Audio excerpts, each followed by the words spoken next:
Friends and fellow citizens, the period for a new election of a citizen to administer the executive government of the United States being not far distant, and the time actually arrived, when your thoughts must be employed in designating the person who is to be clothed with that important trust, it appears to me proper, especially as it may conduce to a more distinct expression of the public voice, that I should now apprise you of the resolution I have formed to decline being considered among the number of those out of whom a choice is to be made. I beg you, at the same time, to do me the justice to be assured that this resolution has not been taken without a strict regard to all the considerations appertaining to the relation which binds a dutiful citizen to his country, and that, in withdrawing the tender of service which silence in my situation might imply, I am influenced by no diminution of zeal for your future interest, no deficiency of grateful respect for your past kindness, but am supported by a full conviction that the step is compatible with both the acceptance of and continuance hitherto in the office to which your suffrages have twice called me, have been a uniform sacrifice of inclination to the opinion of duty, and to a deference for what appeared to be your desire. I constantly hope that it would have been much earlier in my power, consistently with motives which I was not at liberty to disregard, to return to that retirement from which I had been reluctantly drawn. The strength of my inclination to do this, previous to the last election, had even led to the preparation of an address to declare it to you. But mature reflection on the then perplexed and critical posture of our affairs with foreign nations, and the unanimous advice of persons entitled to my confidence, impelled me to abandon the idea. I rejoice that the state of your concerns, external as well as internal, no longer renders the pursuit of inclination incompatible with the sentiment of duty or propriety, and am persuaded, whatever partiality may be retained for my services, that in the present circumstances of our country you will not disapprove my determination to retire. The impressions with which I first undertook the arduous trust were explained on the proper occasion. In the discharge of this trust, I will only say that I have, with good intentions, contributed toward the organization and administration of the government, the best exertions of which a very fallible judgment was capable. Not unconscious in the outset of the inferiority of my qualifications, experience in my own eyes, perhaps still more in the eyes of others, has strengthened the motives to diffidence of myself, and every day the increasing weight of years admonishes me more and more that the shade of retirement is as necessary to me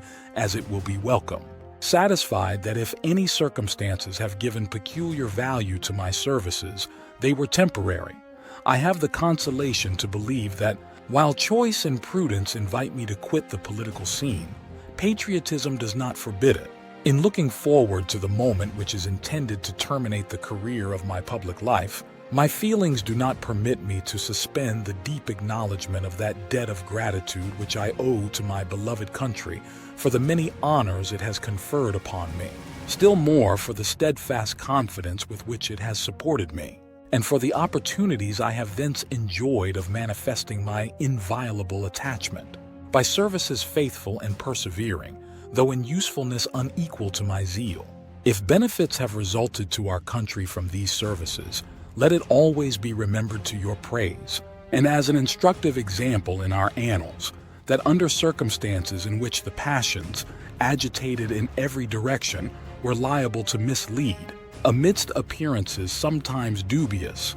vicissitudes of fortune often discouraging, and situations in which not unfrequently want of success has countenanced the spirit of criticism. The constancy of your support was the essential prop of the efforts, and a guarantee of the plans by which they were effected. Profoundly penetrated with this idea, I shall carry it with me to my grave as a strong incitement to unceasing vows, that heaven may continue to you the choicest tokens of its beneficence, that your union and brotherly affection may be perpetual, that the free Constitution, which is the work of your hands, may be sacredly maintained, that its administration in every department may be stamped with wisdom and virtue, that, in fine, the happiness of the people of these states, under the auspices of liberty, may be made complete by so careful a preservation and so prudent a use of this blessing as will acquire to them the glory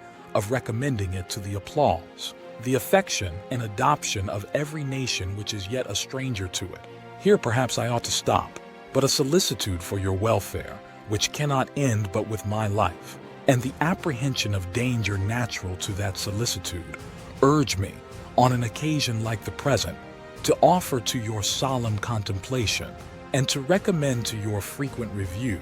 some sentiments which are the result of much reflection, of no inconsiderable observation, and which appear to me all important to the permanency of your felicity as a people. These will be offered to you with the more freedom as you can only see in them the disinterested warnings of a parting friend, who can possibly have no personal motive to bias his counsel. The unity of government which constitutes you one people is also now dear to you. It is justly so, for it is a main pillar in the edifice of your real independence, the support of your tranquility at home, your peace abroad, of your safety, of your prosperity, of that very liberty which you so highly prize. But as it is easy to foresee that from different causes and from different quarters much pains will be taken, many artifices employed, to weaken in your minds the conviction of this truth, as this is the point in your political fortress against which the batteries of internal and external enemies will be most constantly and actively, though often covertly and insidiously directed, it is of infinite moment that you should properly estimate the immense value of your national union to your collective and individual happiness, that you should cherish a cordial, habitual, and immovable attachment to it, accustoming yourselves to think and speak of it as of the palladium of your political safety and prosperity, watching for its preservation with jealous anxiety, and indignantly frowning upon the first dawning of every attempt to alienate any portion of our country from the rest, or to enfeeble the sacred ties which now link together the various parts. Citizens by birth or choice of a common country, that country has a right to concentrate your affections. The name of American, which belongs to you in your national capacity, must always exalt the just pride of patriotism, more than any appellation derived from local discriminations. The independence and liberty you possess are the work of joint councils and joint efforts, of common dangers, sufferings, and successes. To the efficacy and permanency of your union, a government for the whole is indispensable. No alliances, however strict, between the parts can be an adequate substitute. They must inevitably experience the infractions and interruptions which all alliances in all times have experienced. Sensible of this momentous truth, you have improved upon your first essay by the adoption of a constitution of government better calculated than your former for an intimate union, and for the efficacious management of your common concerns. This government, the offspring of our own choice, uninfluenced and unawed, adopted upon full investigation and mature deliberation, completely free in its principles, in the distribution of its powers, uniting security with energy, and containing within itself a provision for its own amendment, has a just claim to your confidence and your support. Respect for its authority, compliance with its laws, acquiescence in its measures, are duties enjoined by the fundamental maxims of true liberty. The basis of our political systems is the right of the people to make and to alter their constitutions of government. But the constitution which at any time exists, till changed by an explicit and authentic act of the whole people, is sacredly obligatory upon all. The very idea of the power and the right of the people to establish government presupposes the duty of every individual to obey the established government. All obstructions to the execution of the laws, all combinations and associations under whatever plausible character, with the real design to direct, control, counteract, or awe the regular deliberation and action of the constituted authorities, are destructive of this fundamental principle and a fatal tendency. They serve to organize faction, to give it an artificial and extraordinary force, to put, in the place of the delegated will of the nation, the will of a party, often a small but artful and enterprising minority of the community, and, according to the alternate triumphs of different parties, to make the public administration the mirror of the ill-concerted and incongruous projects of faction rather than the organ of consistent and wholesome plans, digested by common councils and modified by mutual interests.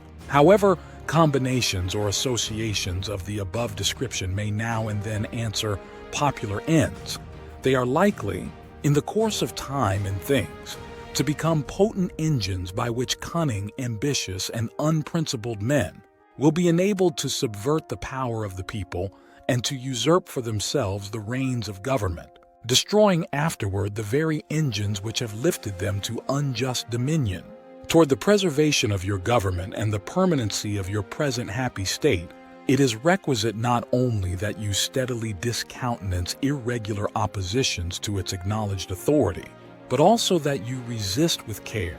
the spirit of innovation upon its principles, however specious the pretexts. One method of assault may be to effect, in the forms of the Constitution, alterations which will impair the energy of the system, and thus to undermine what cannot be directly overthrown. There is an opinion that parties in free countries are useful checks upon the administration of the government and serve to keep alive the spirit of liberty. This, within certain limits, is probably true,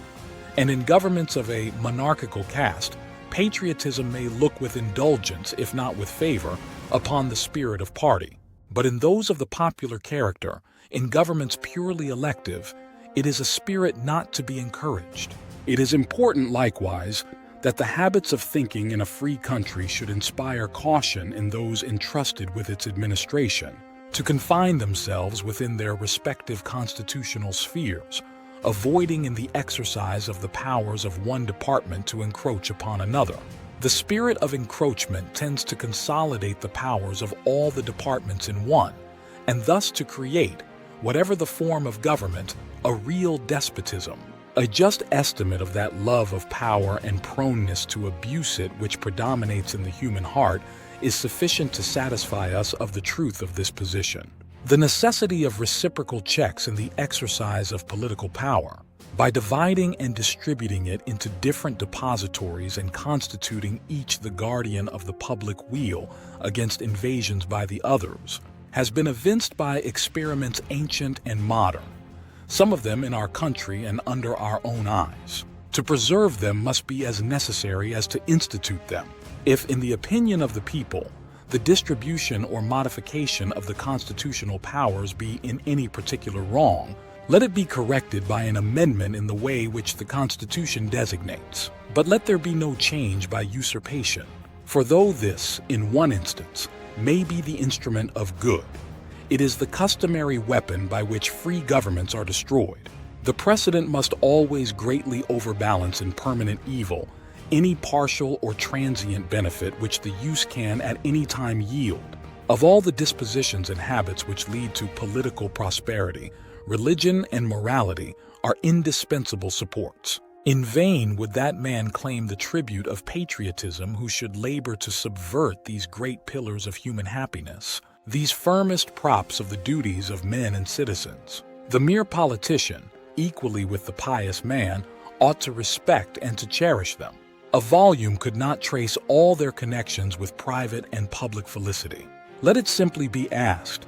where is the security for property, for reputation, for life, if the sense of religious obligation desert the oaths, which are the instruments of investigation in courts of justice? And let us with caution indulge the supposition that morality can be maintained without religion. Whatever may be conceded to the influence of refined education on minds of peculiar structure, reason, and experience, both forbid us to expect that national morality can prevail in exclusion of religious principle. It is substantially true that virtue or morality is a necessary spring of popular government. The rule, indeed, extends with more or less force to every species of free government. Who that is a sincere friend to it can look with indifference upon attempts to shake the foundation of the fabric? Promote then, as an object of primary importance, institutions for the general diffusion of knowledge. In proportion as the structure of a government gives force to public opinion,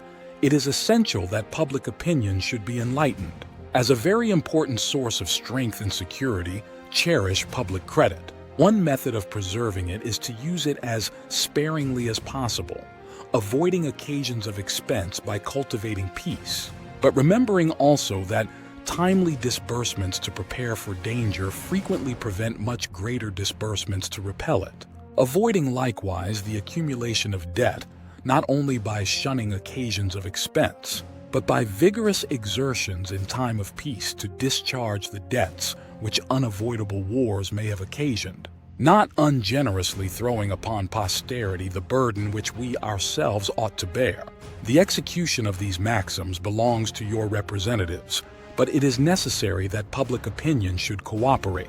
To facilitate to them the performance of their duty, it is essential that you should practically bear in mind that toward the payment of debts there must be revenue, that to have revenue there must be taxes, that no taxes can be devised which are not more or less inconvenient and unpleasant, that the intrinsic embarrassment inseparable from the selection of the proper objects, which is always a choice of difficulties, ought to be a decisive motive for a candid construction of the conduct of the government in making it, and for a spirit of acquiescence in the measures for obtaining revenue which the public exigencies may at any time dictate. Observe good faith and justice toward all nations. Cultivate peace and harmony with all. Religion and morality enjoin this conduct.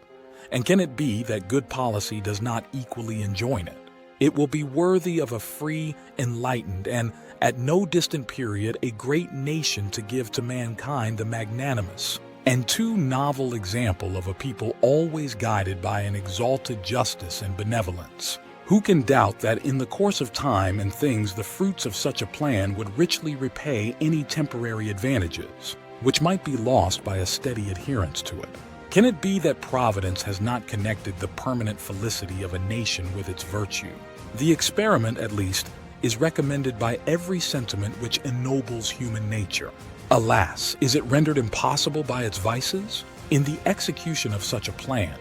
nothing is more essential than that permanent, inveterate antipathies against particular nations and passionate attachments for others should be excluded, and that in place of them, just an amicable feelings toward all should be cultivated. The nation which indulges toward another an habitual hatred or an habitual fondness is in some degree a slave. It is a slave to its animosity or to its affection,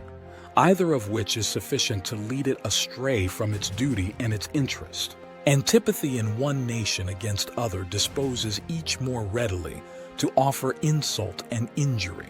to lay hold of slight causes of umbrage, and to be haughty and intractable when accidental or trifling occasions of dispute occur. Hence, frequent collisions, obstinate, envenomed, and bloody contests. The nation, prompted by ill will and resentment, sometimes impels to war the government, contrary to the best calculations of policy. The government sometimes participates in the national propensity and adopts through passion what reason would reject. At other times, it makes the animosity of the nation subservient to projects of hostility instigated by pride, ambition, and other sinister and pernicious motives. The peace often, sometimes perhaps the liberty of nations has been the victim. So likewise, a passionate attachment of one nation for another produces a variety of evils. Sympathy for the favorite nation, facilitating the illusion of an imaginary common interest in cases where no real common interest exists, and infusing into one the enmities of the other, betrays the former into a participation in the quarrels and wars of the latter, without adequate inducement or justification. It leads also to concessions to the favorite nation of privileges denied to others, which is apt doubly to injure the nation making the concessions, by unnecessarily parting with what ought to have been retained, and by exciting jealousy, ill will, and a disposition to retaliate in the parties from whom equal privileges are withheld, and it gives to ambitious, corrupted, or deluded citizens who devote themselves to the favorite nation facility to betray or sacrifice the interests of their own country without odium, sometimes even with popularity, gilding with the appearances of a virtuous sense of obligation, a commendable deference for public opinion, or a laudable zeal for public good, the base or foolish compliances of ambition, corruption, or infatuation. As avenues to foreign influence in innumerable ways, such attachments are particularly alarming to the truly enlightened and independent patriot. How many opportunities do they afford to tamper with domestic factions, to practice the arts of seduction, to mislead public opinion, to influence or awe the public councils? Such an attachment of a small or weak toward a great and powerful nation dooms the former to be the satellite of the latter. Against the insidious wiles of foreign influence, I conjure you to believe me, fellow citizens, the jealousy of a free people ought to be constantly awake, since history and experience prove that foreign influence is one of the most baneful foes of republican government. But that jealousy, to be useful, must be impartial, else it becomes the instrument of the very influence to be avoided instead of a defense against it. Excessive partiality for one foreign nation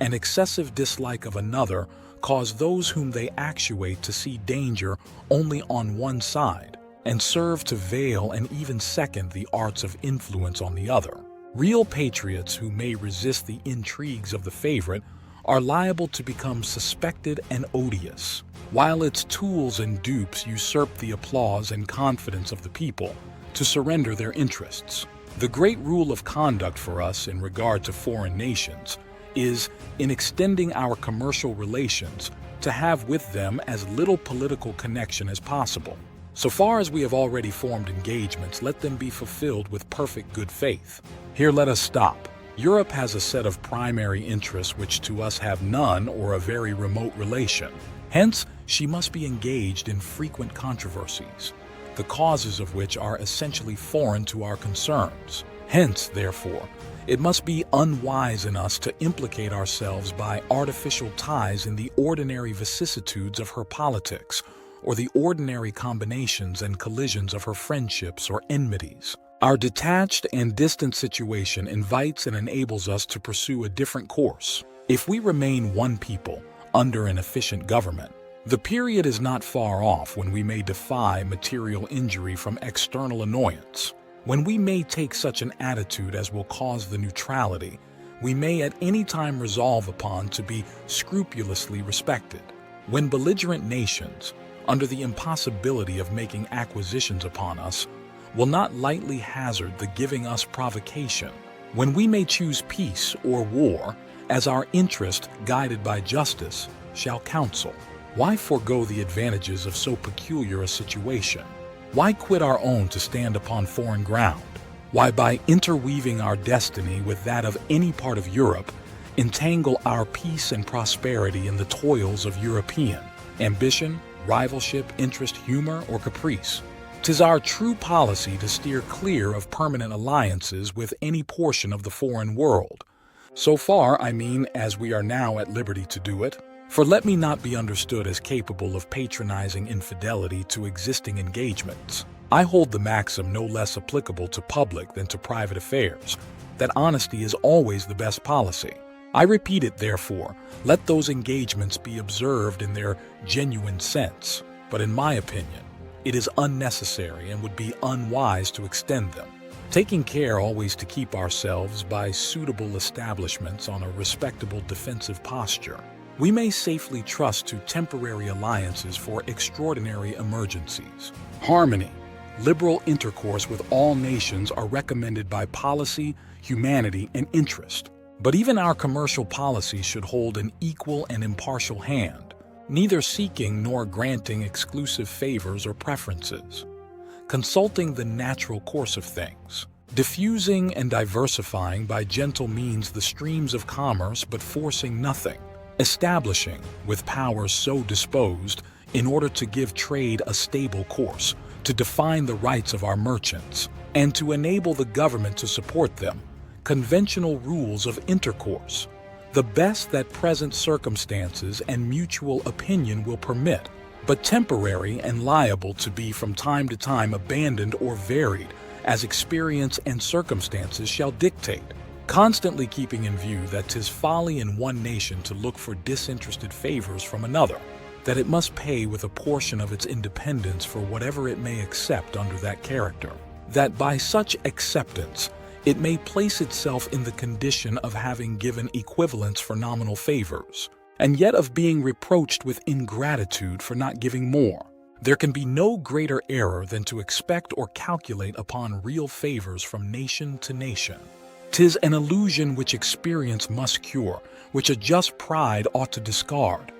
In offering to you, my countrymen, these counsels of an old and affectionate friend, I dare not hope they will make the strong and lasting impression I could wish, that they will control the usual current of the passions, or prevent our nation from running the course which has hitherto marked the destiny of nations. But if I may even flatter myself that they may be productive of some partial benefit, some occasional good,